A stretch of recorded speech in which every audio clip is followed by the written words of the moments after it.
everyone, welcome to the Pushing Ocean podcast. This is your host Ash. When I talk to ultra runners, I'm not looking for perfect stories.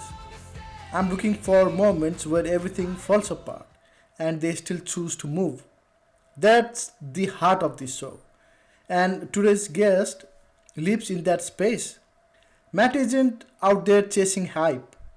He's the guy who built his engine the hard way. Skateboarding injuries, dead life chaos, winter miles in the Midwest, pulling a damn sled through freezing nights. None of these are glamorous, but all of these are real. And somehow, that's exactly what makes his story hit harder. What I love about Matt is simple. He doesn't pretend this sport is clean or controlled. He embraces the maze, the heat, the mud, the blown quad, the hallucinations at mile 120. All of the stuff that makes most people quit. And instead of backing off, he leans in. That's grit. That's endurance. And honestly, that's why these conversations matter. Because you don't have to be an elite athlete to relate to this.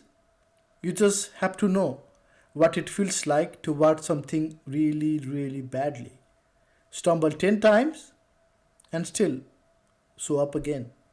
In that note, please let me introduce to our guest today. Here is Matt.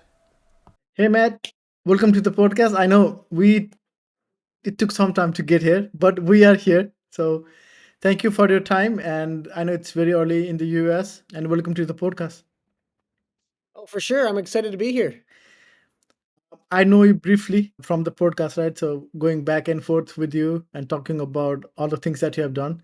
For the viewers, can you please give a quick introduction on who is Matt? Hi, my name, Matt Ramiller. I am 38 years old. I grew up in northern Minnesota, and let's see, with running, I I grew up playing hockey, ice hockey, and so I would do a little bit of running just as cross training. And then my dad and I used to run a little bit together. I'd probably do like when I was like maybe 11 or 12, maybe 3 mile runs here and there. And we did a 5K together when I was 12. And then I started skateboarding and I just took over. And so I didn't run a lot in like my high school years. And then early 20s, I did a couple half marathons. And I also, that was at the peak when you're in your like early 20s is like the peak of skateboarding stuff. So I was a sponsored skateboarder. And so I pretty much just focused on skateboarding pretty heavily. And if you run too much, then it like takes away your like, you just don't have the energy to skate. So I skated most of my 20s like really hard. In my When I met my now wife, I thought it'd be really cool to run a marathon and propose to her at the end of the marathon. And so that would have been 2013ish. Yeah, 2013 is when I met her. 2014 I started training for a marathon.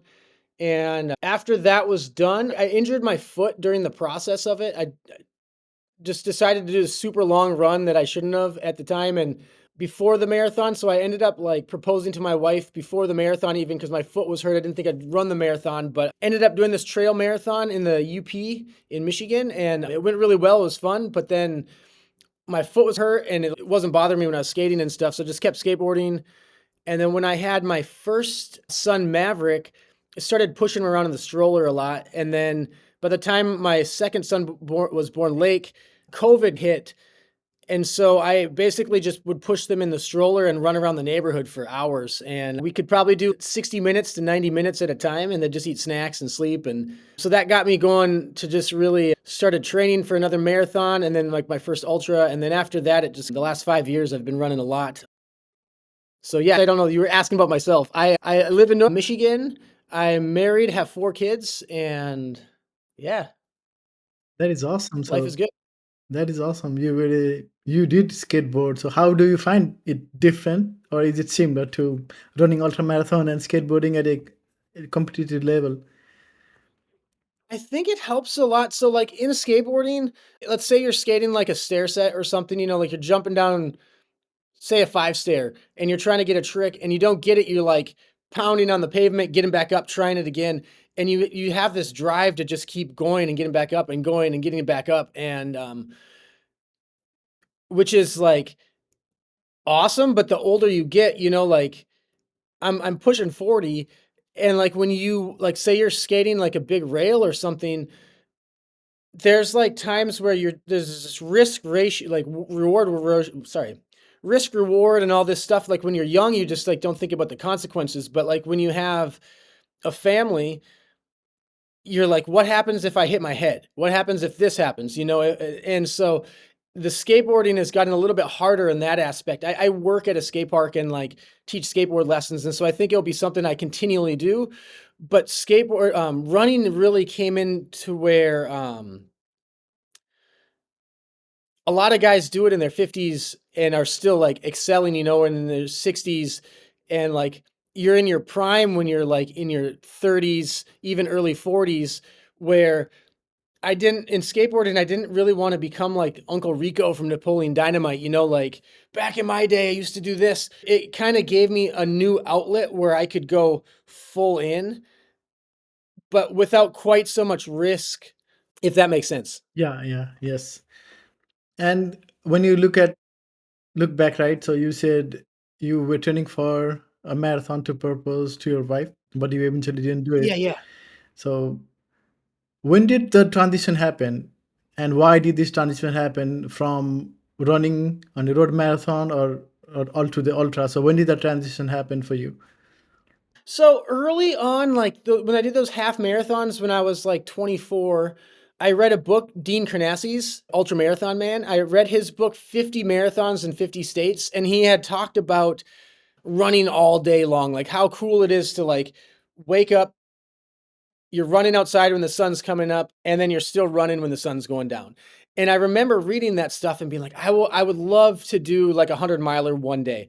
And it just took me 10 years of a little bit of running and mostly skateboarding and stuff to kind of get to the season of life where I think I was ready for it. And so like I didn't propose to my wife at the marathon because I wasn't thinking I was going to do it. And with her wedding band, I ended up getting like another wedding band for the other side of the ring to kind of complete it. And I held on to it for a long time, and I was like, I'm gonna give this to her after I run like 100 miler was the plan. So like I was like mine like I didn't really want to be like a one and done like as far as running goes at all, but like with 100 milers, I was like, I want to do a 100 miler once in my life, and like so when I ran my first 100 miler in December 2021, yeah, 21, Beast of the East, it's in North Carolina, and it was like a mountain race, which I was coming from the flats of the Midwest. I was not really prepared for, but I kind of knew what I was getting myself into because I had done a few shorter mountain race, like big elevation races. But I made so many mistakes that when it was done, it was like, well, I need to do another 100 miler and like fix all, like try to Yeah. learn from all the mistakes I made in my first one, So that was kind of where I think it just took off. And then with skateboarding too, like with that being my like outlet, when it's also your work, sometimes with if work gets a little stressful for whatever reason, even though skateboarding is awesome, work it doesn't always like isn't always the easiest, or like eventually you kind of need to get a new outlet if your work is kind of like being stressful at the time or different things, like it really had nothing to do with skateboarding, but just other things that were going on. And so the running was really good for me. And then my wife is super supportive of it. She loves being crew, so she loves going to the races and crewing. And so it's kind of become like a family, like a big family affair. First ultras are definitely like a eye opener. I did my first ultra too, and I thought that I live in Berlin. There are hills, and I thought that was hills. But then I went to the ultra, and I was like, "Oh my God! I've never seen a hill continuous 4 or 5 miles, 16 kilometers of downhill." I was like, "What?" I s- in the middle. There was a technical section after 16 kilometer downhill, and that was the hardest, like 14 graded, and everybody was walking, and I was like, "This is bullshit." I was yelling in the middle of it. That's what I felt because I thought I knew hill, but that was like, oh my god, it's these are hills. And now I know if I need to, I'm training for. I have a Berlin marathon in 2 weeks, and then a Beckett Ultra that I'm organizing myself here in for the local in Berlin. And now when I'm preparing for a race that has elevation, then I know at least what to expect because I was blindsided and I my after 60 kilometer downhill, my quads gave up. And after that section that I just couldn't run. And I was like, this is bullshit. This is God. Why? And now it's that's a such eye opener. Now at least now I know what the hills will. And I cannot imagine all those folks doing UTMB, Cocodona, like those are hills. And I thought here, Bodin, Yeah, yeah. 100-meter elevation, those are hills. It's like, oh yeah, I cannot stop. It was fun. I finished it. This podcast has helped me a lot. I think I was editing the episode of Jessie, and she, at that point, there was a line she said, "If you quit now, it's over. You cannot come back." And that kept me. Those words was like, she's right. I cannot quit. So I started making these mini goals, small goals, 50 steps running, 15 steps walking. So that's how I did it. And after a while, I was able to once it was a little bit of flat, there was not a flat lot of flat, but I was able to keep moving. But like you said, the first ultras is it opens up a different level of things that you are not aware of. Yeah, oh, 100%. Yeah, it sounds like you did all the right things, like, by, just little bite-sized goals throughout the race to get through. But when we, like, look at races, a lot of the time, I think we look at the distance. We don't necessarily think about the elevation, or when people are training, I need to put in, uh 80-mile week or a 100-mile week, but we don't not all miles are really created equal, I don't think, like, you gotta get that vert in to work on all those other muscles and the downhills and the technical stuff. And yeah, just running on pavement, because that's kinda how I used to just kinda run on the roads and stuff too, and go to a race and just be like your quads are just thrashed because you have so much downhill and different things, and trying to figure out how to get all that in, especially in the Midwest when we don't have, mountains to train in. You have to get lots of hill repeats and get creative with your training. Yeah, and stupid me, right?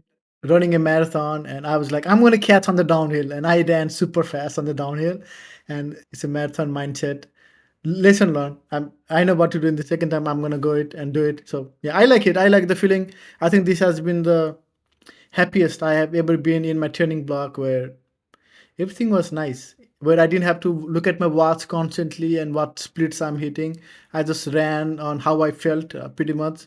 If I needed to run fast, and I sometimes run fast, but other than that, it was just looking at trees, forests, walk on the hill. It was, I think, the best I felt in my running journey so far is when I was training for this ultra. I was like, it was nice. I didn't have to worry about, but that took the pressure because on all of the marathons I've done, I always was so focused to get my goals, and it felt like a job. And since last Berlin Marathon, I didn't like running.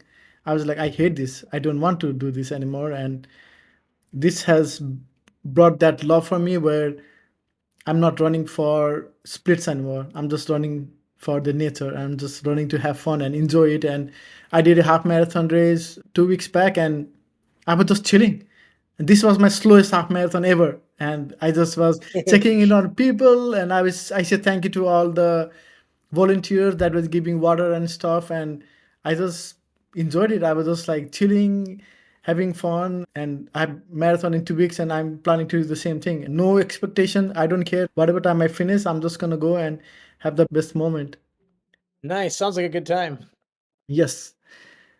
And now going back to you, you talked about that first ultra where you just it bamboozled you, in other words, because you didn't expect a lot of things went wrong. How was that finish when you crossed that line? So that was my first 100 miler. I had done that was 21. In 2019, I ran the Chicago Marathon. And then 3 weeks later, I ran a 6-hour ultra here in Michigan. So that was kind of when I got back into running. I already had, like, my son Maverick was born. My son Lake was just a little baby still. And it was kind of this challenge to see if I could even keep running with, like, because I had like plantar fasciitis and stuff in my foot. And so I would just run like 3 miles a day here and there. And then I was still skateboarding a lot and using that as part of my training. It didn't follow like a training plan or anything.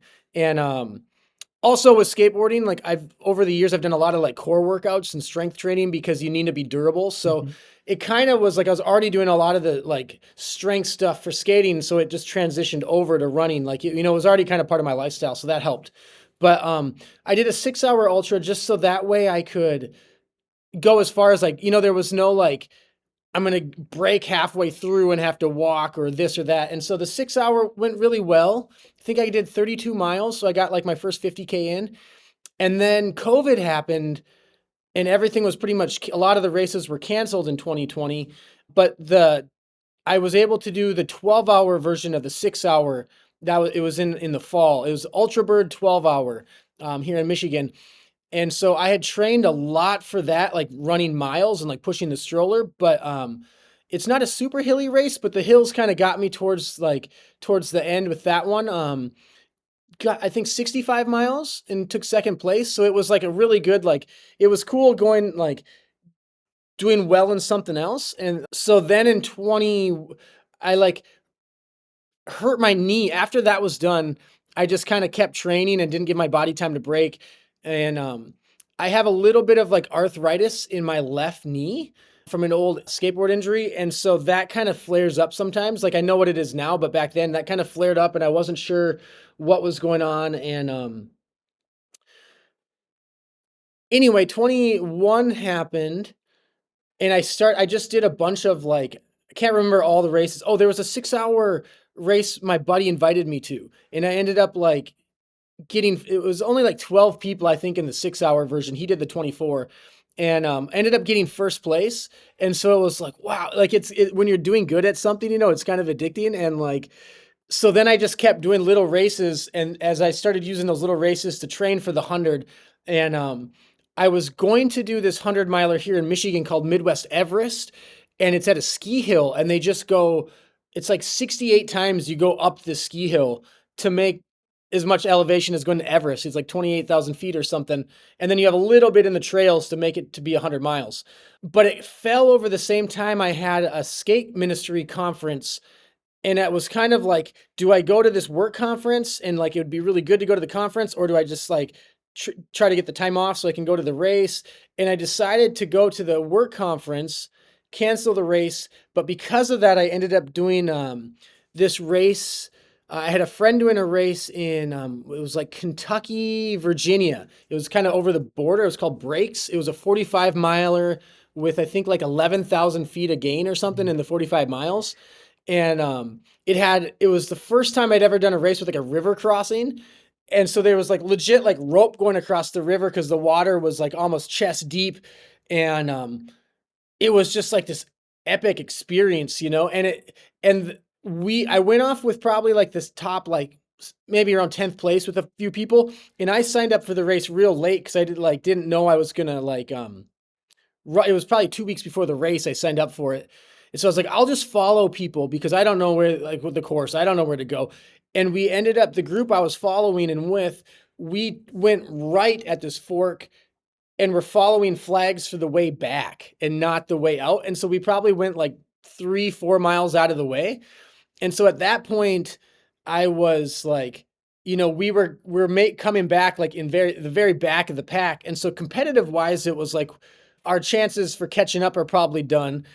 So I kind of had to just change my mind and just enjoy that race. You know, there was one guy, other people took wrong turns there too. I think the guy was notorious for like, he would stick flags after like if this was a tree on the trail, he would stick the flag after it. So you're running down the trail, you don't see the flag till after you pass the tree. There was one section where there was a fork and I couldn't see any flags at all. And so I went right and went and finally hit a dead end and had to turn around. Like it was like crazy. There was a section where you had to go through the woods and almost like back, like, not backyard. What would it be? Just like off trail, like going through the woods, trying to figure out where the flags were. And so it was kind of stressful, but it was also just like awesome. It was so fun.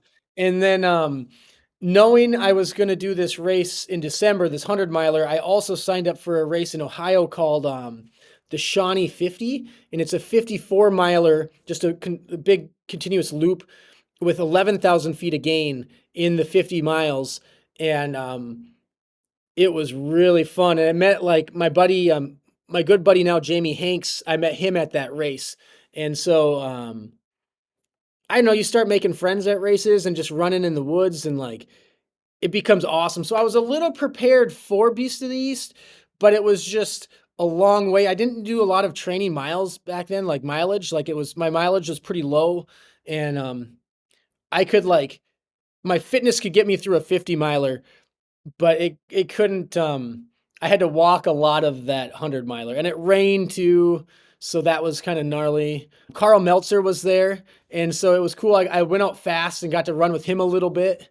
Just it was cool to see someone, like of his ranking, I guess, at a race, and like, yeah, it was a good time.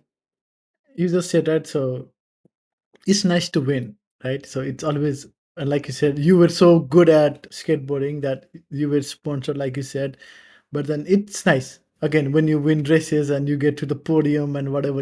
It's nice being like, oh wow, damn, this feels nice. So when was that moment you realized that, dang, I think I belong to the front of the pack. I'm not the mid pack or the back of the pack runner.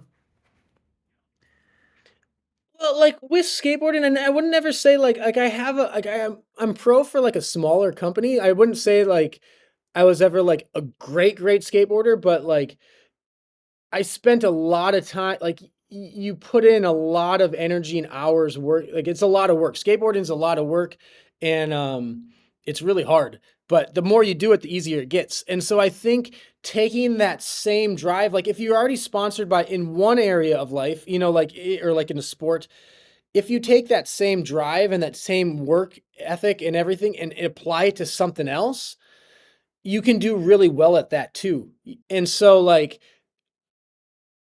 I'm probably more naive because I'm like with running, I would go run with guys like towards the front of the pack that were really just better runners than me, but I was just trying to hold on and keep up with them. Like my friend Jamie Hanks in the Shawnee 50, he ended up taking second and I got third.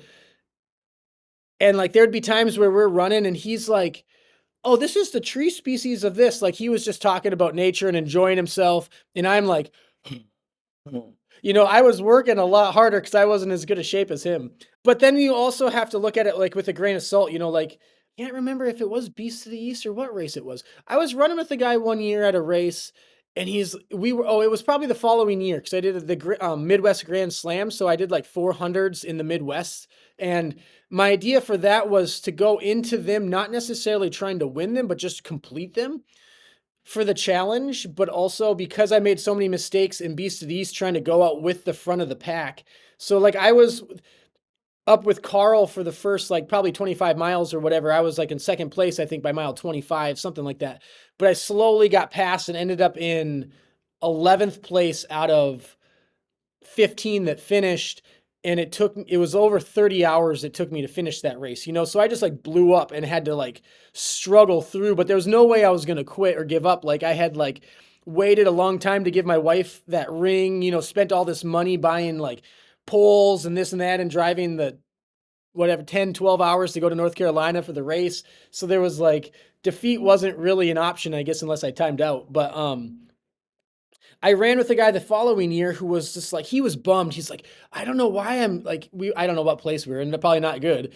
And he's like, I won this race in my local race at this. I thought I'd be doing so much better. And it was like one of his first hundreds. And like, there's a big difference. Like when I won, looking back at Island Time, when I won that 6-hour race, there was only 12 people in it. So like winning a race sometimes can boost your ego and be like, oh, I'm really good at this. But out of the 12 people, I was probably mid 30s, 34 or something. And there's also people in it that are maybe like a 65-year-old grandma, and she's having the time of her life, but no 34-year-old man or woman should lose to a 65 or year old grandma or grandpa.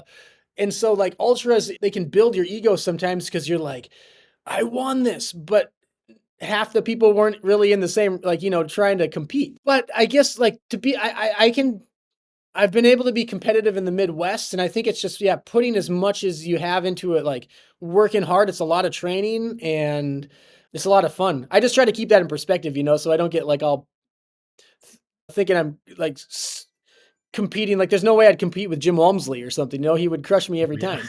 But it is fun. It is fun to be competitive and do your best. Yeah, and to win, you gotta show up, right? So even though there were 15 people, you did your best that day and you won. So you have to give yourself credit for that. Yes. Yeah, I agree 100%. You can, there's no way of winning. Like, even if your time is a lot slow, you win a race and your time's a lot slower than the course record or something. None of the fast people showed up that day. They were sleeping or doing something else. And so Yeah, whoever wins the race that day deserves to win. yeah, definitely. Because you were there and you ran and you won. So I think we have to give credit for Yep. that. And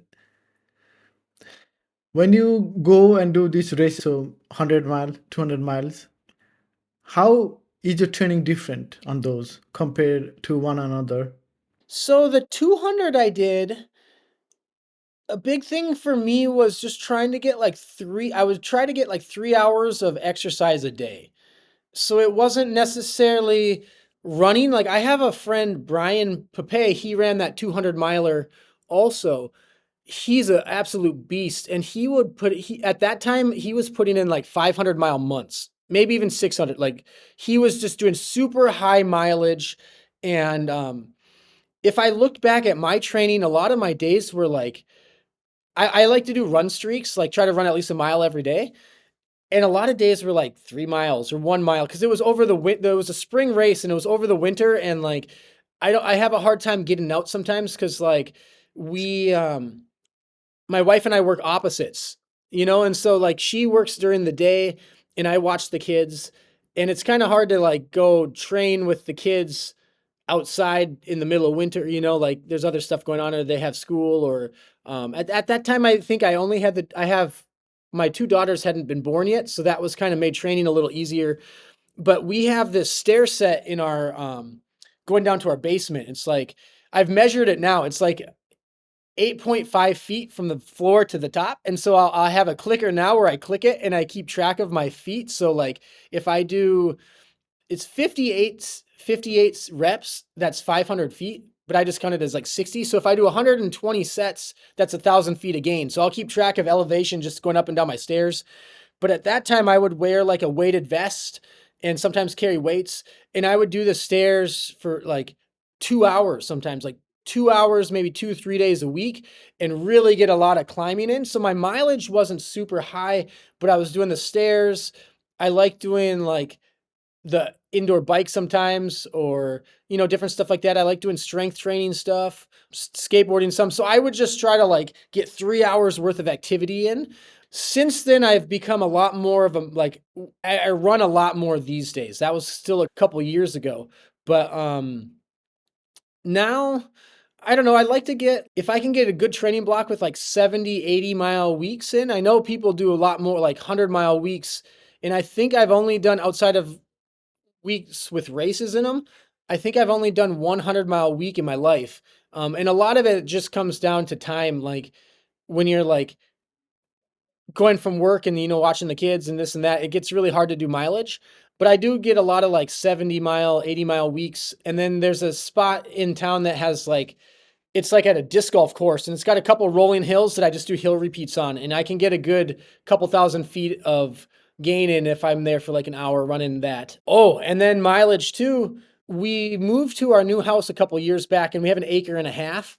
And so I actually, like, when my daughters are napping, I run in the yard. I do loops in the yard. So I get like I do a lot of 5-mile runs just in my yard. And then as I like do a loop or two, I'll like pop my head in the window and see if my daughter's still sleeping. My boys are old enough now to like play outside and do that. So I don't know. We make it work with the family, but yeah, hopefully in a couple years when my kids are a little bit older, I'll become even more higher mileage. But I don't think that it's all about high mileage, I guess, as far as like for me, it's worked pretty well with just being consistent and getting exercise in. When you are preparing for any distances, right? So yeah, like we talked about earlier, vert is certainly one of the biggest factor because you could do the mileages, but if you don't do the vert, then it kills us. When you are training for the races now, do you do the same thing, or is it different now, or it has evolved, the stress muscle and stuff like that? Yeah, I still do the stairs some, more so in the winter. I don't do as much strength training now, and I try to do more running. And I think like the more you run, you just get better at it. Anything you practice at. So as long as like my knees are holding up and things are going well, I would rather do the running.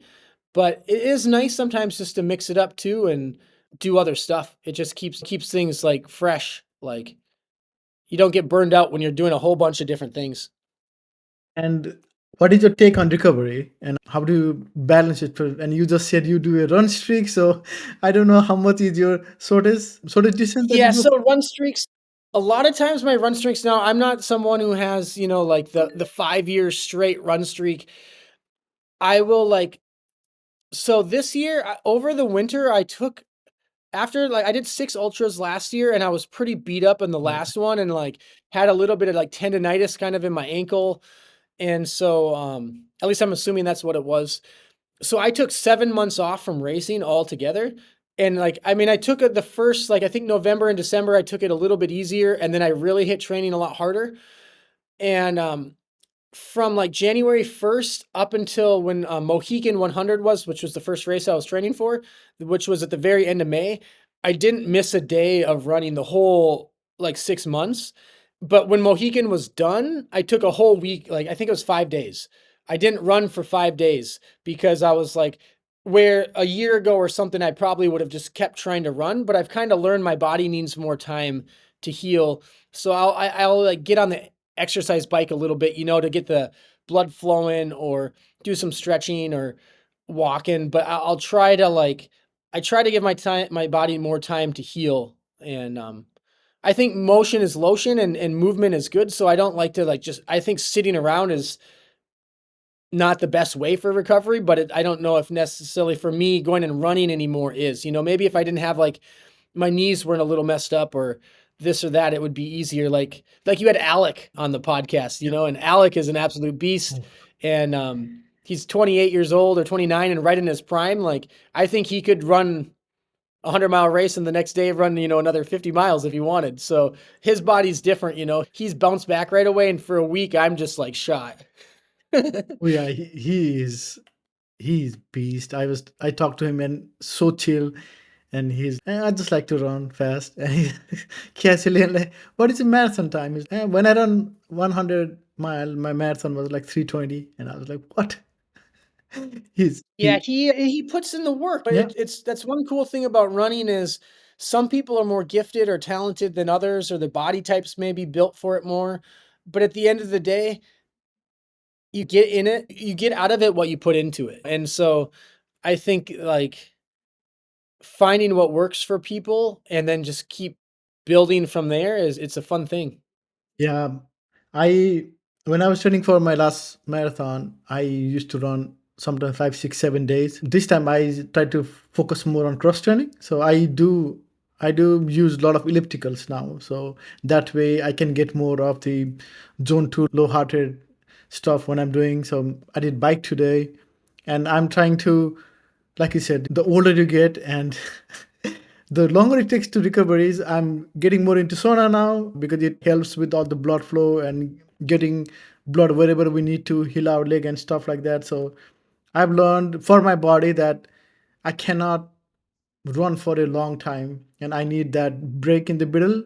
And when I train for this ultra, I was able to do longer distances in a particular day compared to last year when I was doing it. So it made my leg much more fresher than when I was running longer, like 5 days, 6 days. And now I just do 4 runs and then I try to hit ellipticals at least twice a week. So that way I'm still doing something, but I'm not running. Yeah, yep. I think in our minds we think more is always better, but it's not always better. Yeah, definitely. And I have had all the injuries. Like when you start running, and I used to play ultimate frisbee before, right? And I'm so competitive. Ultimate frisbee, like everything, like all like wounds everywhere because I used to dive, whatever, like super Yeah, yeah. competitive. And I was pretty fast. I was able to compete with everybody. I like to run, so I used to like chase, and I would be the catcher to throw. And if somebody wants to get the ball, then I would be that. And I had this mindset, and I got injured while playing in a league game, and I have not played since. But then I found running, and oh my god, I was running maybe like 5, 6 miles, maybe 3, 4 times a month. maybe 30 miles. And once I started running, I took that to 100. And the more I pushed without knowing, so you need to do strength training. There is so many issues if you don't take everybody. I think the first time I did a half marathon, I did it continuously for 4 weekends, and nope, that is not a good idea. And I have had all the injuries in the world, and now I get older, and I've done this for quite a while now, and now I know when to stop. And before I couldn't do that, and I had to be injured, and then I was so eager to run back and run faster. All the runs were progressive, fast. Now I'm just like, if something is aching, it was aching a little bit today. I was like, okay, I'm gonna stop my run. I don't care. I have to run for a longer. I want to long for a long time. Yeah. Before it was just fast. Now it's just like I want to run for a longer time, so I need to take care of my body. And you can ask me like what injuries I don't have. I have everything on my list. Everything, yeah.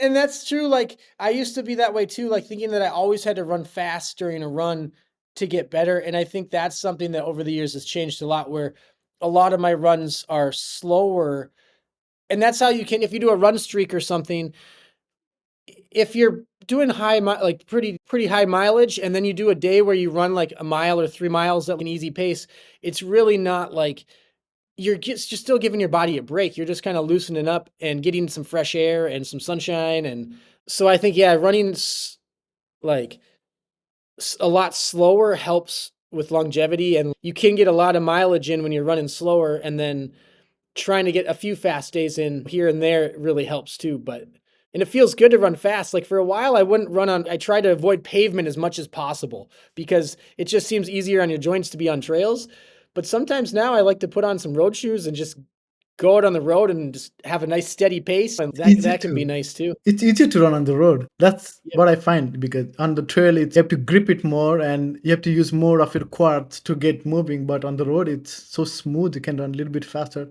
compared on the trail. Yeah, with loose gravel or snow here in Michigan, we run a lot in the snow, which I enjoy a lot. Oh my god, I first time ever. I lived in California, Florida, Texas, Phoenix. Not a lot of snows everywhere, right? So last year in Berlin, I went to run on a snow, and it was like a compact snow, and it was so much fun. I've never run in snow before, and we had a group run, and it was like, oh my god. It was cold, but I think that was best. Running in the snow was. I did trail runs where there was a little bit of snow here and there, but it was like a thick snow, and it was like so much fun when you run in the snow. I never had that experience before, and I like that experience. Yeah, it's absolutely beautiful. Yep. It's also good training too. Like, I've done I did a 50K in New Mexico that was a kind of a desert race, and it was pretty sandy, and that was in the spring, and, like, I remember feeling like all my running in the snow helped with running in the sand, and then this year at Burning River, it absolutely downpoured for a while, and the trails got really muddy, and running in the mud kind of feel like snow is good training for running in the mud a little bit too. I mean, the snow doesn't always stick to your shoes as much as the like mud does, but yeah, it's I don't know, with ultras, I feel like any bad situation is actually great training in life, or like it's really cold, well, to get used to the cold, or it's really hot, like, people complain about the heat and you're like, this is great heat training. And so like the adversity like in life that like the average person takes them out of their comfort zone they don't like, we're like, oh, this is actually great, so like when I like races happen and Indiana Trail, for instance, it's a 100 miler here in the Midwest, and I've done it twice. And the second time I did it, it rained a bunch that day. And I remember running with my friend James Solomon. We ran probably like 80 miles together. He's like a Midwest like beast. He had at the 200 miler I did, he that year he did the 150 miler and broke David Goggins' course record that was like over 10 years old. And so he just crushes it. But we enjoyed it. I didn't really realize that the train was that bad. And I remember reading someone else's race report being like, oh, the bad weather. But I think if you have the right mindset, the bad weather plays to your favor because half the field is like, oh, this weather sucks. Oh, it's cold. It's raining. And you're just like embracing it. You already have the upper hand. And like, I don't think I'm like the fastest runner. And so like as far as being competitive, if the trails are really muddy and bad, like I think it gives me maybe a bit of an advantage because like I enjoy that stuff. And if you're really fast, it might kind of slow you down some. But if you're not the fastest anyway and you kind of like it, you can just push through. And so sometimes I'm like, I just welcome the bad weather. I think it plays to whoever embraces it their favor. And what about those low moments, right? So when you do the 100, 200, obviously, even 80 miler, and you're going through these phases where it's so difficult because sometimes it's not easy. Some races might go Yeah. perfectly, but some days where you are just like, look, like, oh God, I don't think I can do this. So what keeps you moving in those kind of moments? I think there's a lot of things. Sometimes I think during those low moments, what I think too is like, I looked forward to this for 6 months and trained for it and was so excited. And like, why do you look forward to something for 6 months? Just want it like you just want it to be over. It's like kind of funny. But I think that we also sign up for these things because we want to be tested. And it's actually like you remind yourself, like, this is why I'm here. And this is like what I signed up for. And like being stoked about it. And I think it's like a up and down, like sometimes it can just be really tough, but you just have to like you think of the finish line and you just keep going. And like the first year I did Indiana Trail 100, here's a good example. I was pushing for the sub 24 there that year, and I wasn't in like it was the end of the Grand Slam, so it was the fourth 100. I hadn't been running a lot towards the end because that was the process when we bought our house, and I wasn't in like the best shape, but I was pushing for it and I was pretty close. And it's a 25-mile loop, so you do it 4 times. And so I finished the third loop, and they had little fire pits because it's kind of cold. It was already the fall; it was kind of cold, and there was another runner standing there, and I overheard him say that he was going to drop and he wasn't going to get his sub 24, so he was going to drop. And I would be like, well, are you hurt? Come with me. Let's do it together. Let's run this together. And he's just like, nah, I'm dropping. And I knew like if I was in his shoes anyway, you're going to, in that moment you're struggling, you're going to drop, and then you're going to go take a hot shower and you're going to be standing in the shower and you're going to be like, why did I drop? Like you're going to wonder why afterwards. At least that's how I would be. And then you have a whole year where you have to like train for that same race to finish the same thing. Where if you could just finish it, you can put that behind you. Even if you don't get sub 24, you finished, you put it behind you, and then you can go towards a new race or to do better. But you don't have that year of like, oh, I should have done this. And I think just keeping your eye on the finish line and like you're not going to stop. You're just going to keep going no matter what, and it's kind of reckless sometimes. Like, I don't think you should push through an injury that like ruins your running career, but you also get to the point where you're like, well, my friend Isaac Watts said it kind of best, I think. He paced me at a race last year and I was kind of hurt going into it, but he was like, some race is going to be your last race. So you never really know. You might as well just like give it all you got. And if it's your last race, you gave it all you got. Like it's, I don't know if that's necessarily the best mindset, but like I kind of agree with him. Like when you're in the thick of it, you're going to do whatever it takes to finish, like, and that could go back to like my skateboard mindset too. Like there's this 12 stair in my hometown, like skating a 12, like is pretty big. Like you could get pretty broke off. And I've gone to it before where I was all excited to try a trick and just chickened out, never even did it, just like left, And I remember one time telling myself, like, you've been training, like working so hard to get this, like it would be better to try it and break your arm than not try it. Because like something kind of dies in your heart if you like don't follow that dream or that passion and you just shrink back, like kind of like that Braveheart quote, every man dies, but not every man truly lives kind of thing. And so I think during an ultra, you just have to like, if you want it bad enough, you're going to risk it, even if it's going to like break something. I, I don't know. Makes sense. And when you look back at your all the races that we have done, right? So we have done so many 100 milers, 50 milers, 80 milers, 200 miler. What has been the race that made you so proud? You're like, when you are done, you're like, oh my God, I can't believe I got it done. Oh, I think they all like you give all you have to a certain race, and so I think they're all pretty much all of them are special in their own way.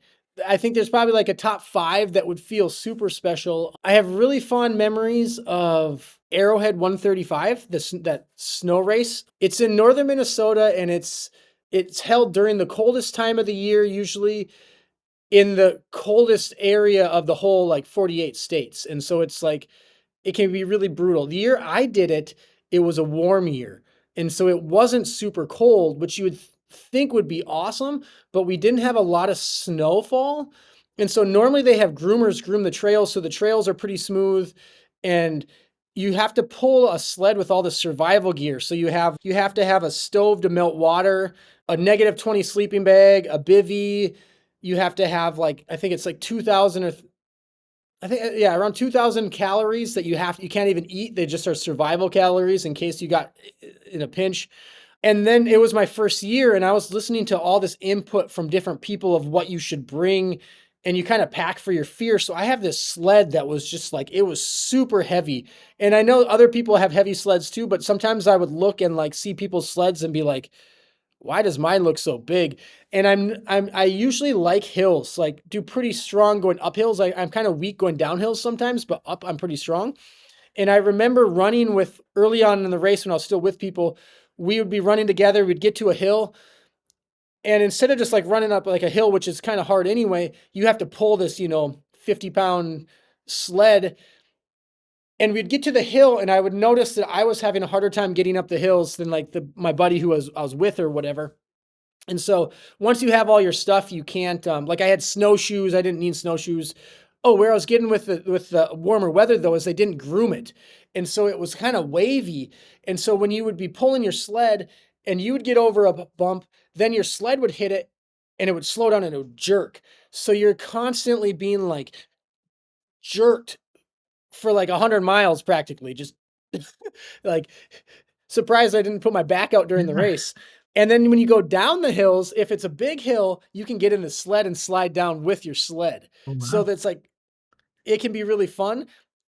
But if the hill's not fast enough, like big enough to really sled down, if you're not fast enough, your sled picks up momentum and it comes and it takes you out at the ankles. And so you have to run really fast down the hill or try to get out of the way. And it's a long it's 135 miles in those kind of conditions get to be really long. There's only 3 aid stations, so you have big gaps between the aid stations. You're not allowed to have a crew. And so I think by the second and a half of the race is more hilly. So you start in the morning. So I started in the morning, ran all day, went through the whole night, and then it was the next day, and hadn't slept at all. And you're going up these hills that sometimes you're like planting your poles and just like giving everything you got just to get to the top of the hill. And at that point, like I had stuff that I wasn't using, like, and it was just so heavy. I was like, when I finish this race, I never want to see this sled again. Like I was thinking I was gonna leave my sled in the parking lot, and just like, oh, I can't believe like I was so over it. And the last checkpoint, so like you can't have a crew, but people can come see you, like they can say hi or whatever. I think my wife called me and I was on the phone and I was kind of just like usually I'm pretty like have a good like like I enjoy the bad weather, embrace the bad things. This is what I signed up for. I was so over it and like over getting taken out at the ankles, and my wife calls and I'm like, "Yeah, and I think it's another couple miles to the next aid station," and I'm just like so frustrated. And then all of a sudden she's like, they could see me or something, and my 2 boys are running down the snowy trail, and they're like, and Arrowhead's known to be one of the world's toughest races. So I hear my boys saying, I'm gonna win Arrowhead," or whatever they were saying to themselves, like world's toughest race. And they're just like having the time of their life. And I'm having this proud dad moment. And I get to the aid station, and my my parents were there too, my parents and my wife, and they're like, fourth and fifth place just left like 15 minutes ago. You can catch them. And there was about a marathon left in the race. And so I like changed my shoes really fast, get going. And so I'm like in the hunt thinking like I can catch these guys. And no matter how, like, I think one of my favorite things about ultras is how low you are and your energy levels are completely gone. And you're just like, you can get bursts of adrenaline where you're just like, go time. And I was able to just like catch up to the fifth place guy and or maybe I was in fifth. Yeah, I was in fifth. So I caught the fourth place guy. And then the third place guy, I had ran with him earlier in the race. His name was Mike. And so he kind of became a buddy of mine during the race. And I saw him in the distance and I'm like getting kind of tired from the pushing. Oh, and the last half of the last marathon, there's only one really big hill. And the rest is like it's pretty flat. So it was kind of like back to game time. I didn't have these hills. And I caught him. Oh, before I caught him, the hill though that was left was massive. And it was like facing the sun. So the sun had kind of melted it. So it was icy. And so when you're sledding down the hills, you can kind of use your feet. You put your feet on the sides and you can kind of guide your sled. I was going so fast and I couldn't slow down. And I was like halfway down the hill and then it like turns at the bottom. So I made like a quick decision to just like wipe out and yard sail. So I'm going down the hill, going so fast. I had to just like wreck myself and like just sliding down the hill, sled things were like, it was just because I was like, you could hit a tree and die. You're going that fast, you know? So like the race has some crazy things going on in it, but I caught my friend Mike and like, was like, oh, hey, Mike, what's up? And then I just like kept going. And I didn't want him to think like I was tired or have weakness because you don't know when someone else is going to get a second win too. Yeah. So I was pushing it and I was pushing it and it gets to be dark and I don't know if he's behind me or not. I don't want to turn around with my headlight and look and see if you see a light. There's other lights in the distance. Like it's also a bike race. So even though I was like, there was more people out there too, but you start like like second night you start hallucinating, you know, little ice things like ice cubes look like things. You have this little headlight so it's like tunnel vision and I'm pushing it trying not to have them catch me and there was like 6 miles left and I just kept in this little tunnel. I just kept thinking about 6 miles being like in my yard. It was like a half a mile little out and back. So I'm like trying to break it down and I'm really tired and get towards the finish and I see the finish line and I'm just like pushing and my wife tells me the story. She's like, they didn't think they were going to see me for a while because it was like still like she was talking to the guy at the front and they're like, no, like no one's like going to be moving that fast. Cause I was still doing like, I was doing like 11, 12-minute miles or something. And like, that's pretty fast towards the end of a race like that. They see me and they're like, oh, is it a skier? And they're like, no, cause I was using my poles for momentum. Finished the race and like collapsed at the finish pretty much on top of my sled. And I come to find out that Mike was an hour behind me. Like I literally thought that he could be coming up on my tail. And so that last bit, like, I think those are some of my favorite memories because I was just like in the zone and pushing it so hard that it like, you know, lots of times you can want to do that and then you blow up. But I didn't blow up. So like, I don't know. I thank the Lord that I got through it and finished. And it was like one of the hardest things, you know, I was like, just never wanted to see the sled again. And then it became like one of my favorite memories, you know, like it went from that low and that bad to like getting podium at this really epic, crazy race. And I would like to go back and do it again sometime and like take what I learned from this last one. But that was that. I don't know if that answers your question. That's one of my favorites. And just like, I don't know, they're all special in different ways. Burning River this year was so brutal that like I think the guys that like finished might need to go see a psychiatrist to like help us figure out like it was just so hot, you know, like I don't know, it was crazy. Ice bandanas the whole time. I saw a couple of race reports where people like DNF'd and they're like, I was getting dizzy and this and like I can push through pain, but like heat stroke is no joke. And I was thinking to myself, like, oh, you just drop out like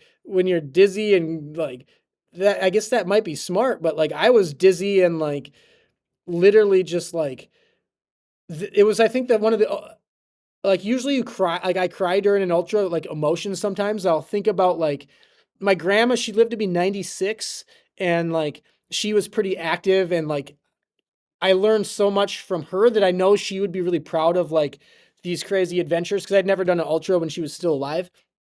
And I know that she would be like love to do stuff like this too. So I think of her and I think of my dad and like running with my dad and how like I wouldn't be who I am if it wasn't for all these other people investing in me. And I'll like, you know, in mile 60 or something, you start tearing up because you think of the people you love and just life. And but I was crying at Burning River a little bit because it was just that painful. I was like, I don't know why I keep doing this to myself. And it's an out and back. So you see people, you see so many people who are like still coming out. And so like you try not to look like this absolute wreck because you're meeting people and you're trying to say hi and be smiley. But I finished the race, dude, sat down and I almost pooped myself. Like my whole body was just like thrashed. But I guess we love doing that, you know, pushing ourselves and Yeah, I've talked to other people, and it's. I think the crying part is real. Like a lot of people do it. Joy, pain. For me, it happened to at mile 55, and like I used to be really big, right? So I used to be 100 kilogram, 220 pounds guy, this big, and running a marathon was never my dream. And I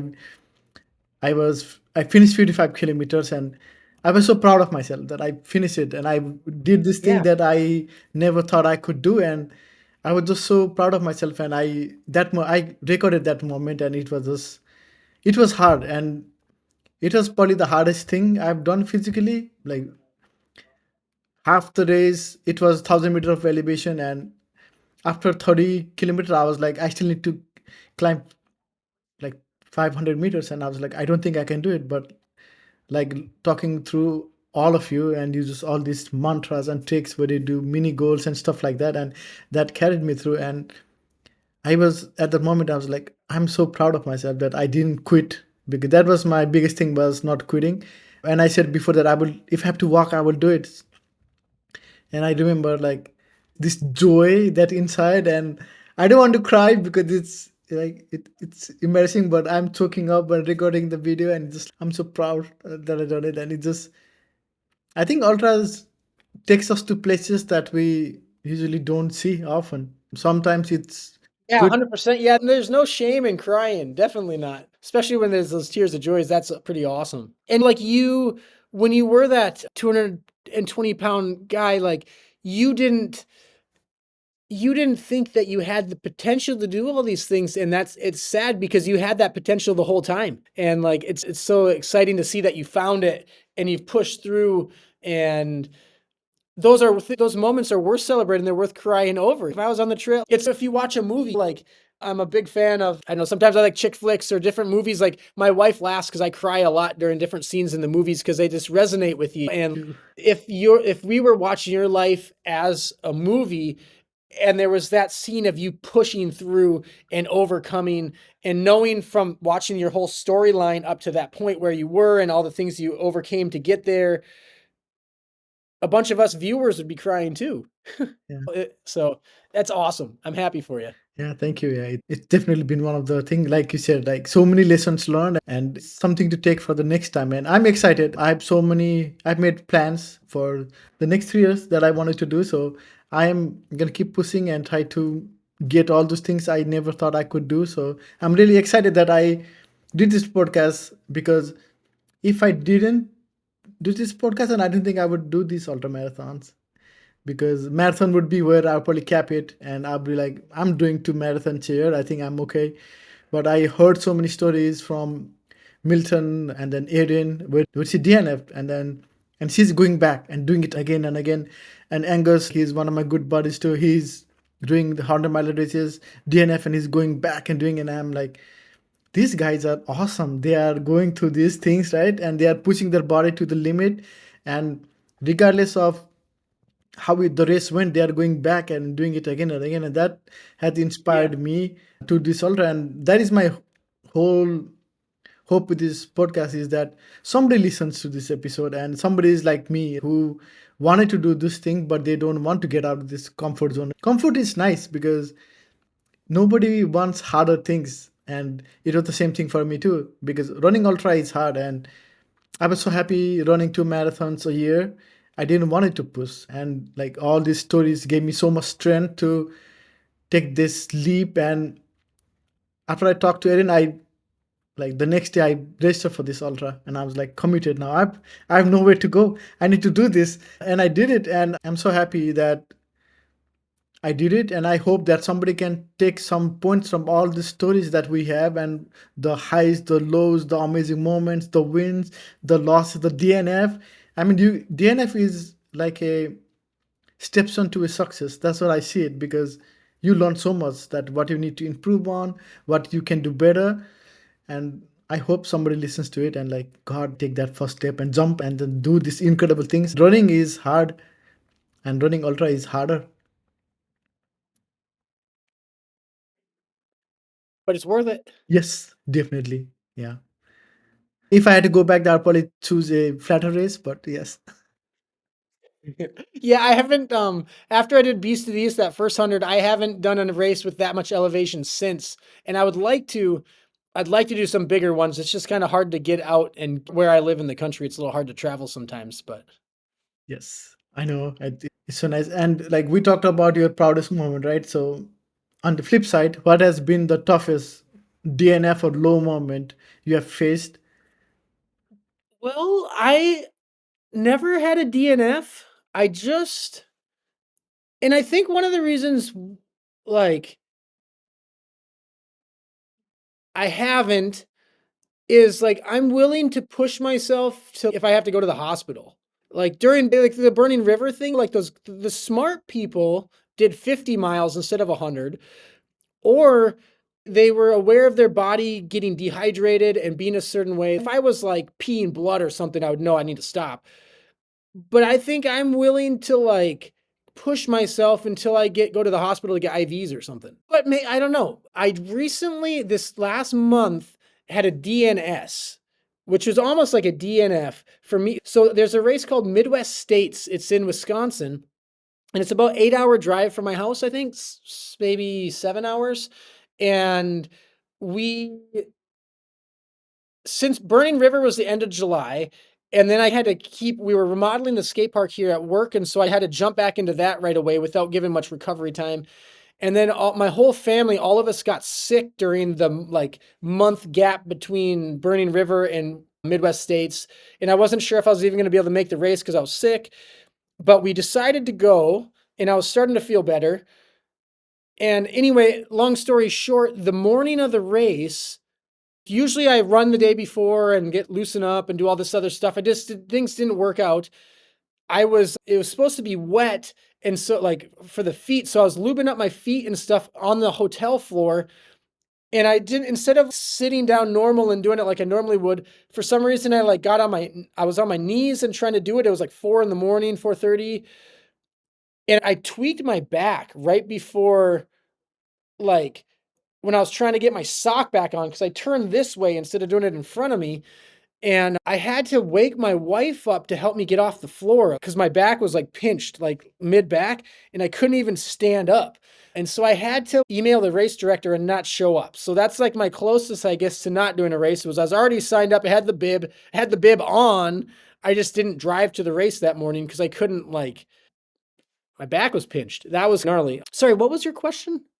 Oh, the lowest moments. Yeah. I think some of the lowest moments are just, yeah, you have your, like, those really tough times where you're like, "Why am I doing this to myself?"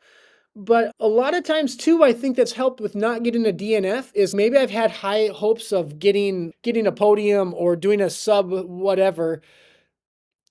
I usually have an A goal, a B goal, a C goal, and maybe even like a D goal, and then the ultimate, like, the D goal might just be to finish the race. And I think when you are in the middle of racing and you have hopes of doing something and then it doesn't go as well, let's say you want to place. get third place. You don't know who's going to show up. And so sometimes you start the race and all of a sudden people are just hammering and you're like, I can't keep up with them. Like that would not be smart.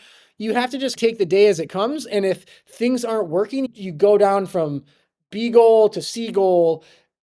You gave it your all. And at the end of the day, you just need to be satisfied with, I gave it my best. So this year at Mohican, the race went really well. I got a sub 20 at Mohican. Mohican's like kind of this classic Midwest race. I think it's one of the 6 oldest hundreds in the country. It's like a family reunion. A lot of people come to it, like ultra running family reunion. One of my favorite races. And a lot of years, if you do a sub 20, you're going to get like top 5 for sure, which is podium there. There was a lot of fast people there this year. I got a sub 20 and got 8th place. And originally I was thinking I want to do sub 18 to sub 20. And so you take the day as it comes. And so you just have to change your perspectives. And I didn't podium and I didn't get sub 18, but I got sub 20 and that was one of my goals. And I was like really excited. So I think unless you like bust your ankle or something, if you keep changing you're just giving it your best, you're not going to be disappointed. And I think if things happen, so like the did not show at Midwest States, I was bummed about it, but my parents were also there because they live in Minnesota still. So we met halfway. So we ended up going to the zoo later that day and I got more time with my family.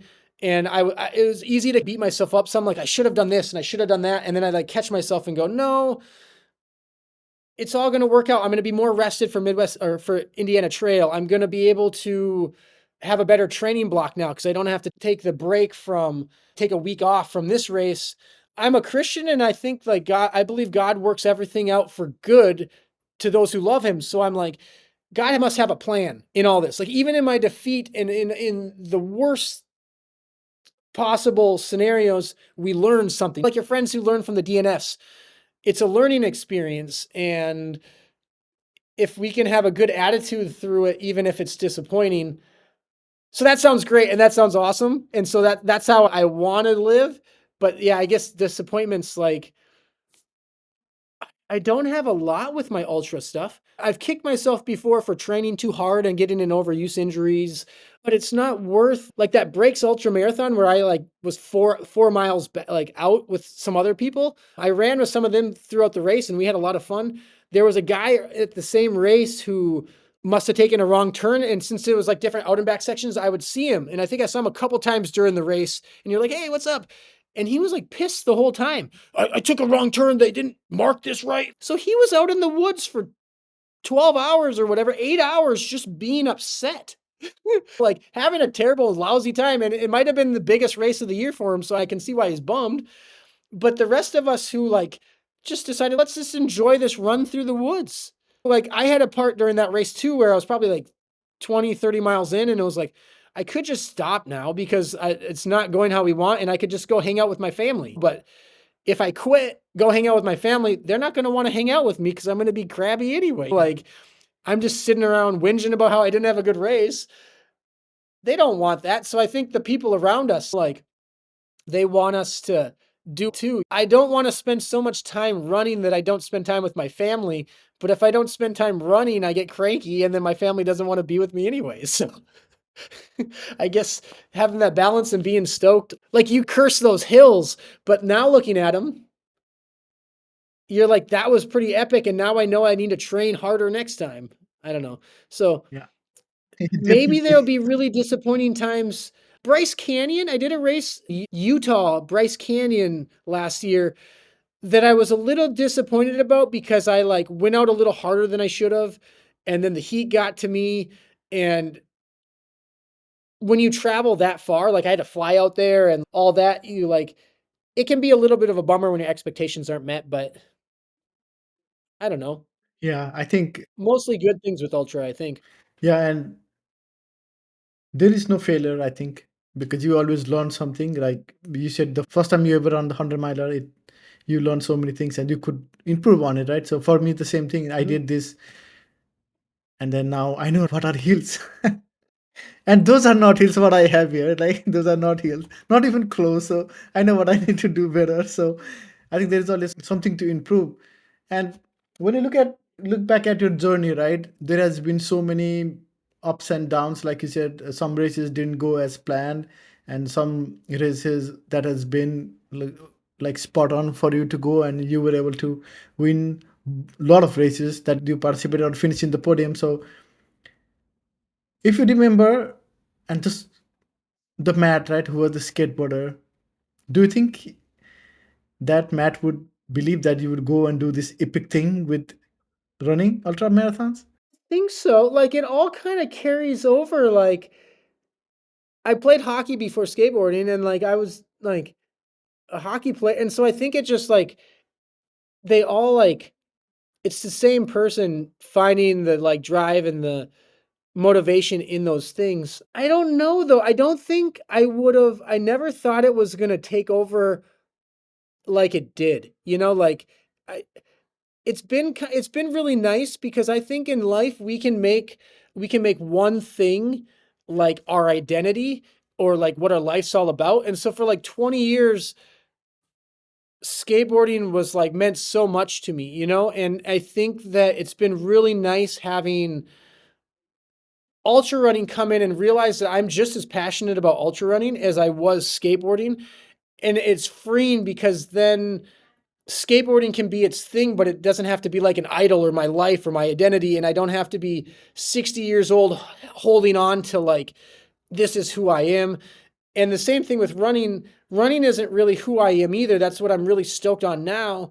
And I have this like we all find inspiration from different runners or like different athletes. Like you can look at Jim Walmsley, we'll say, and like he's won Western States this many times, or like Scott Jark, who like won Western States 7 times, and like or like Dean Carnassi, like all these people, we like read and get inspiration from them. There's a Midwest guy, David Korfman, and he's the one who kind of inspired me to do the Potawatomi 200 that I ran. And I think part of Potawatomi 2, which is really nice, is at the time it was like $350 to enter, where a lot of 200 milers are like close, $1,600 or something crazy, where I would love to go run Cocodona or do Tahoe, but I could do 4 100 milers and buy all my gels and everything for the same price as just the entry. And so I think it's not necessarily that affordable for everyone to go do 200 milers. So Potawatomi was cheaper, but David Korfman, he had a blog post about it, and he's ran the 200 at least once. But Potawatomi is a race where like if you do it 10 times, like you get the 1,000 mile buckle, then you get like a lifetime membership so you can keep going back. And they have like a parking spot like up front for all the people that have the buckle with a sign with their name on it. But he just wrote about all this stuff and wrote about his journeys, and it was like inspiring. And like he's done he'd be a cool guy to have on the podcast. He's ran 100 milers. So he's like one of those top dudes, but he isn't like, getting podiums, but he's in his 60s now, and he inspires me anyway. And I think where I was getting at with that is like, I would like to still be running ultras 20 years from now and be the guy who isn't maybe competitive anymore and is just out there enjoying it. Like when you're running, trying to be towards the front of the pack, aid stations are as quick as possible. And like a lot of times I don't eat any aid station food until like mile 80 or 75, or like you basically are just doing gels and maybe getting liquids from aid stations. But like it actually sounds fun to go do 100 miler and not care about place and like sit down, and have the burger and eat the quesadilla and talk to the person, and like that sounds fun. And so like at some point in my life, I think I want to just go do 100 miler and just like enjoy that part of it. But also like racing people's fun. So for this time, I'll be happy with the gels and the trying to figure out how to get faster. And there's two sides, but hopefully like I'll keep doing that. But I don't want my identity to be wrapped up in it, if that makes sense, because eventually we're all going to get old. And like, if something happens, like if I busted my ankle or couldn't run anymore, then I'm going to go like with skating in the past, with skateboarding, there's been times where I've kind of gone through little depressions because it's like winter outside and you can't skate, and different things where like I lived in Australia for a couple years and like had an awesome job over there working with like this Christian skate ministry. And I would like worked in a skate shop and all this stuff. And I moved back to Minnesota to get married. I met my wife on a trip home, went back to Australia, did the long distance dating thing, came home to get married, but then I just got a job at the local window factory. And like same as you were saying in Germany, like it gets dark in the winter at like 4:30 and doesn't get light till 7. And so you would get up at 4:30 to go work at the window factory, 4:30 in the morning. And by the time you were done with work, it was almost dark. And going from like teaching kids skateboarding, showing up to a skate park where kids are like, Matt's here, watch this trick I learned. It's like fun and exciting and you're having fun and you're traveling, to like going and making windows with a bunch of other people who are depressed and like they live to just drink on the weekends and you can't skate. It can get pretty dark. Yeah. And I don't know. The running has helped me realize that skateboarding is not everything, and I have to realize that running's not, like I think like having my faith is what's most important, and then my family and having the family around. And so like running makes life a lot better, but I don't want it to be everything. I don't am I just rambling Oh, early in the morning? I don't know what I'm that talking makes about. sense. So let's say, so if I ask you right now, okay, Matt, you can pick any race in the world that you want to do. Which one would you pick? That's a good question. Like most ultra runners, I kind of like I've been putting in to do Western states, and I would like to start doing hard rock qualifiers and try to do hard rock. And so there's those kind of like big races like that. But I like a lot of the smaller stuff. So like I talked about Dean Karnazes, like his last book was about Western states, and he's got the 1,000-mile buckle at Western states because he like used to go. But that era for all of us runners is kind of, unless you like are podium at Western states, to do it 10 times isn't like really feasible for us, or like he also lived in California. And so I don't want to like live off of someone's dream and be like, I got to do Western states. I like I like trying to run Mohican almost every year because Mohican kind of does the same thing. Like there's like people that have like 20-year buckles there and different things and being part of that community. So I think being part of community is really fun. But if I could pick one race, I would say the race I'm looking to do, hopefully not this coming year, but the year after, is Crazy Mountain 100 in Montana. Looks really fun, and it's I think that one I'd want to run. Like I still want to run those other races at some point, but yeah, kind of maybe a weird question or weird answer, but like I think being stoked on the races that you're able to run is like that one would be fun. Yeah. I don't know. And what is next for you? I have Indiana Trail 100 in 4 or 5 weeks. I don't know. It's middle of October. And so was going to be the last one for this year because I was planning to run 4 100s this year. And then next year in December, will mark 5 years since I did Beast of the East. So my idea was I would do 5 100s next year and have done 2,100s 2,100 milers within 5 years. I thought that would just be really cool. But since I missed Midwest states, I'm trying to figure out if there's going to be another 100 miler that I'm going to do later this year. And there's a couple like in November or December that might be feasible.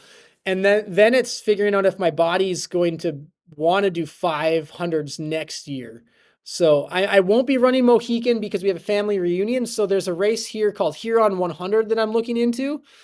And then there's also for a hard rock qualifier, I'd like to do Hellbender 100. It's in North Carolina, so it's like on the east side. And then the rest are just kind of figuring out. I don't know. That would be fun, but I don't know if this sounds really fun too. Is like not just doing 100s and picking a year where you do all the race distances. So you do a half marathon, a marathon, a 50K, a 50 miler. I'm not really a fan of 100Ks because I feel like if I'm going that far, I just want to do a 100 miler. Like, I don't know, I already ran 60 miles. Why not like do the extra 40? Yeah. And then it would be cool to do that and maybe a backyard ultra because I haven't do a 100 miler, a backyard ultra, and see if you can throw in like a 200 or something and just do all of them. But I don't know. There's so many good races. I get ADHD and I don't know what to pick or what to do.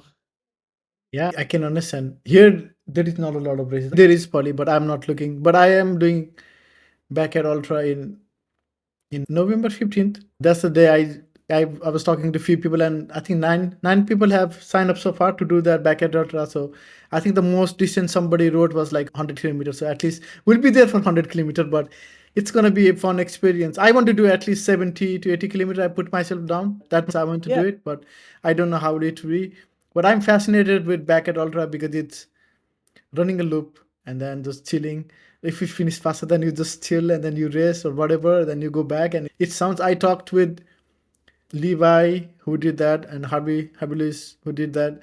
Levi was talking to him was like he only does most of the back end orders. I think you probably met him. He did Mohican too last year. I think this year Okay, yeah, Levi, Yoder what's his last name again? Yoder. Yeah. Yes, his wife and my wife were chatting at the aid station this past year, so I have met him. Yeah, that's cool. Yeah, I haven't done one yet, but I think it would be really fun because one of my favorite things about running ultras is like you almost always meet like a lifelong friend at them, Yeah. and I think it's been a little bit more different the past like year and a half since I've been trying to like be towards the front of the pack and racing more because sometimes you find yourself like at Mohican this year, I found myself, I probably ran like 70 miles by myself and I didn't have a pacer. And so by the end of the race, I remember being like, man, I like to be by myself sometimes, or like, it doesn't bother me, but like I was getting kind of like lonely by the end of the race. There was a lot of running like that. But the backyard ultra, you can just chat, you could chat with people every loop. Every It's loop. a different person. Yeah. And Yeah. So you can talk to the same person after 10 loops. He still be there or like 50 loops, right? So they're gonna be still talking. So yeah, it that is interesting prospect. I'm hoping I can organize it again next year. Probably try to get permit and stuff because right now we just doing all the friends or people. There is a couple of WhatsApp group with the local running group that I have, and I just put a hey, I uh have this idea that I want to do it, and everybody was like, yeah, okay, let's do it. Yeah, but I want to organize it next year probably, or yeah, or then just try to do it in a better way, in an event way. But we'll see how it goes. But it is so much fun. Like the even the concept of like where there is no everybody can beat everybody because there is nobody like you can look at that person and say okay that person is running backyard because you don't know like they can go forever and forever it's just how yeah. much you can endure Yep. so that's so much fascinating and talking to all these folks it's just wow it sounds fun. I think it's such a cool concept that Laz came up with, and I like when some of the races do like Alex done one in Ohio that like if you do 100 miles at it, you still get a buckle. And they'll like, the races will post like all the results from everyone. Sometimes a race will only post who won it, because it's like technically everyone DNS but the one person. And so I think it's like cool when they kind of still have rewards for everybody, so that you can go out and have a good. Not that it's always about the merch or the prizes, but I think what holds me back a little bit from it is well, there's so many other races that I like to want to do, but that mindset that I'm going to keep going till I have to go to the hospital. Like it's not Eventually like you're yeah. just there to have a fun time. Then like you might have fun, or you might like I don't know if I would just like I feel like it would destroy myself. Yeah, I was talking to Levi and he said they were doing some event, I think Bigs maybe something, and he was running with I forgot the name Russo. He's incredible, tough runner. I've talked to so many people from Ohio and heard names comes up often so much. And Levi was saying that they probably ran like 80, 90 kilometer or something together, mile together, just two of them, right? So everybody dropped out. Wow. So just two of them, and they are continuing running and she's one and he said she's one of the toughest backyard ultra runner that he knows and I think the only reason she stopped was because she had some issues and she missed the thing by like a minute or something she missed the last distance and that's how it stopped but Brutal. yeah it's yeah and like you said you only stop well only there is somebody else not running so it's fascinating but at the same time it's scary too. And like I think so like with some of the podium like my wife and I laugh because most of the time when I get podium it's third place. Like I just have like a bunch of these little like third place awards and I'm like super stoked on getting third place. Like I don't have to get first place to like, make it a successful race or something. I'm like stoked on third, but with a backyard ultra, like you work so hard and then you get like third place and you're like, "Oh, I failed. I didn't finish." Like maybe that's the wrong mindset, but like instead of being stoked with third place or fifth place, you're like, "Didn't make it." Yeah. I DNF'd. I ran 220 miles, but I DNF'd. DNF, yes. Exactly. If you would just go do a 220-mile race, you'd be like, "Yes." Yeah. So I think it's all about finishing, and that's the tough part. Yes. But you'll have to let me know how the backyard goes. I'm excited to hear how you enjoy it, and Yeah, my I yeah, I talk probably just have to have a different mindset. I talked to my there are a couple of running buddies that I run here with. I asked my brother too, so he says he's gonna do it too. So it's gonna be interesting. It's I hope it's not cold that day because November is usually chillier, so that's the only concern. And like how we're gonna manage it, but yeah, it will be fun. And going back to you, this is the question I ask everybody who's been on this. Why do you run? That's a great question. I feel like that's the age-old question that, like, you could give, like, a quick, smart answer to it or, like, talk for 2 hours about, but I enjoy it. I really do enjoy it, and I think that's why I do it. I like the way it makes me feel while I'm doing it most of the time, and I like how I feel afterwards. It definitely keeps you in good shape, like, I I never really worry about what I eat or like, I mean, you have to have self-control, but you can kind of eat whatever you want. I try to eat healthy most, like for the most part, but you're not sitting there counting calories and like wondering about something. If you like take in more calories, you just run more. I don't know, more energy for you to run. I like the time that I have to like think or to pray when I'm running. It's a great way to start the day. It's a great way to end the day. It's like with the races even, like, I think my favorite thing about running ultras is actually the training more than the races, because I like the daily aspects of having running in your life. I do it because I love to run. I think that's why I do it, is I really enjoy doing it. Okay, thank you for that. So now there is this rapid fire. I think two things left. So this rapid fire. So I'll just ask you a bunch of random questions, and you can just give me answers. Trails or roads? Trails. Sunrise start or overnight finish? A sunrise start. Yeah, sunrise start. Favorite post rest meal?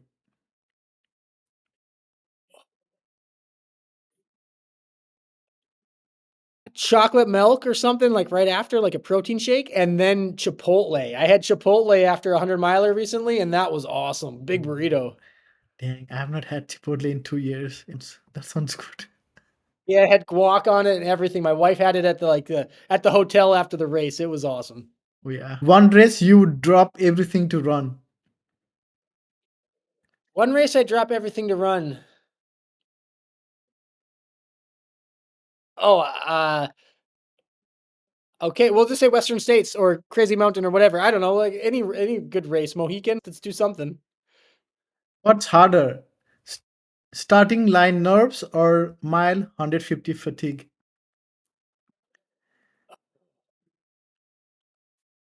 The hardest part is getting to the starting line. That's what I think. Yep, getting to the starting line is the hardest part. Then it's all good after that. Bucket list race outside the US.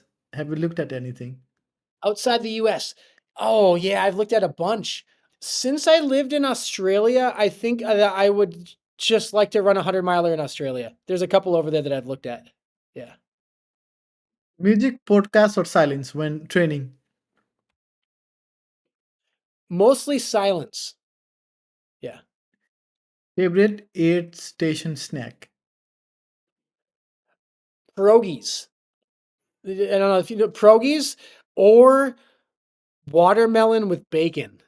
Oh, watermelon Yeah, with the bacon. saltiness from like the salt from the bacon with the watermelon and then all of it together. Woo! Yeah, never thought of that. That sounds delicious. Yes, it is. I have to try it. That sounds really good. And this is the final question I asked everybody. I would like you to finish this sentence for me, please. Running has changed my life because Of the people I've met, or I guess, sorry, the friends I've made, and the person it's made me. I guess it makes us, it shapes us.